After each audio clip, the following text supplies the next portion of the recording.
Welcome back again into the workshop for another Dave's Diary. And can you hear a little bit of a change in tone in my voice? Well, I broke the lathe out.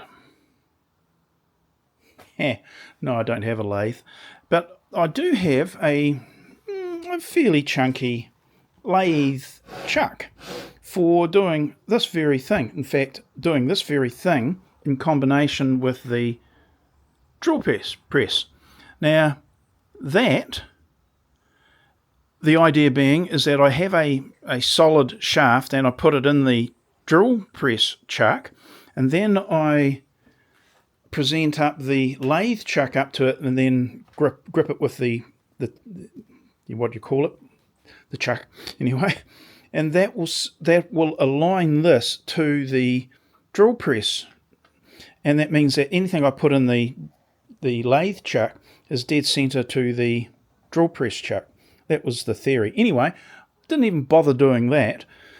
I just grabbed it out, hoping that the heft of this would be enough for me to drill, which I have, a hole and see how my shaft goes, this one, in that hole. And believe it or not too bad. It's got a tiny, tiny little bit of wobble. But like the other bolts, I mic up the drill bits, and I'll do it again, to find the size that I want, because they do seem to vary slightly. Probably within tolerance, but I have noticed that they will vary by, a hundredth of a millimetre or two or three. And that's so that was just sheer luck. I've chosen. In fact, the luck thing was the first one I tried was blunt and wouldn't drill. So I swapped it out for this one, also fairly blunt, and popped it in there and drilled it out partially. Means now that can slide in there. It actually bottoms out and binds, which, is not really ideal. Don't know why it does that, but it does. But believe it or not, it binds in a manner that makes that not wobble at all. The proviso is that was a handheld drill. All it was doing was cutting out the threads. So my hopes were that the drill bit was self-centering and it was finding the softest bit to cut into. And yeah. If I get lucky, I'm going to take it, because that is, to me, a win. These were the shafts that I was going to use anyway. That I then had to realize that I needed to have to have something like this. Meant that I wanted a threaded shaft, one of these threaded, to go into these pins, these 20mm dowels. Now, however, I've got the very thing that I wanted in the beginning. So,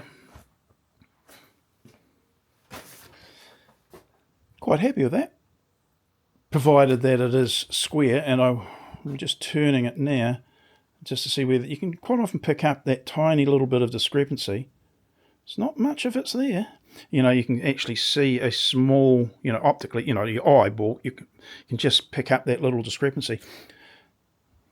So I might pay to wedge it in there, leave that as a dedicated pin, and now that I've got that, and this is the thing I've mentioned in another video, quite often you'll have to do these sorts of what do you call it, cobble together things, and you really shouldn't have to, or ideally, but it's because I was able to do it at all was because I'd bought that chuck for a not dissimilar task about a year ago, perhaps, wanting a chuck for quite some time, even ordered a chuck, and again, not terribly cheap, but they never filled the order, and it was a smaller chuck than that anyway. Then I saw them come up again. I thought, right, get the damn thing. They're quite well in my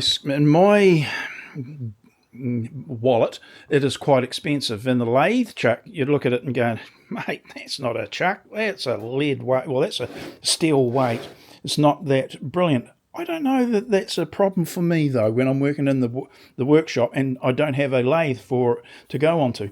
Anyway, you're getting the point, I hope, that this allows, in this case, it was just literally a way of holding something that's round, which I'd have no other method for holding.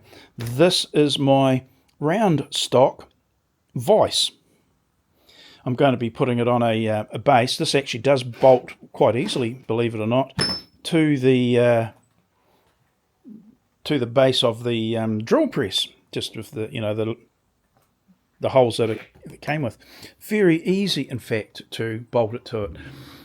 And as I said before, I got it expressly for the purpose of, say this was a nice true shaft, pop that in the drill press, lock it off into the drill in the chuck, locate the lathe chuck with that bolt, nib these what are they called, fingers? Oh, there must be a name, but gently tighten this up onto the bolt. That way it's nice and centered. Then I can put the bolts in underneath to tie this to the drill press table, and then I've got the axes of the lathe chuck and the drill press chuck as perfect in line as I could hope to achieve. So, and then you can drill the size hole that you require in a round piece of material. Yay! Anyway, quite happy now. I've got this. I'll do a couple more of these, and that gives me my pins for registration. I can still use these. I still will hold on to them. They may prove required in some other instance, but now that I can make these up, I can set to it. Beauty of this too, by way of comment, I only drilled about halfway through. About halfway means that they still retain their thread on the other side. So anyway, I don't know whether that's going to be necessary, but quite happy with that. In fact, what I might do is pop the chuck onto the drill press in the manner that I have just been outlining, and try it that way. I will still, however, purchase an 8mm die just to give it a crack and see whether the threaded version of this is any better. Anyway, there we go. A little bit more positive outcome, because I was a little bit miffed with the dimension. Again, my problem. Whether it's my fault, my problem anyway. So, being counted with this. Yay. Rightio. I'll see you in the next video. All right, bye now.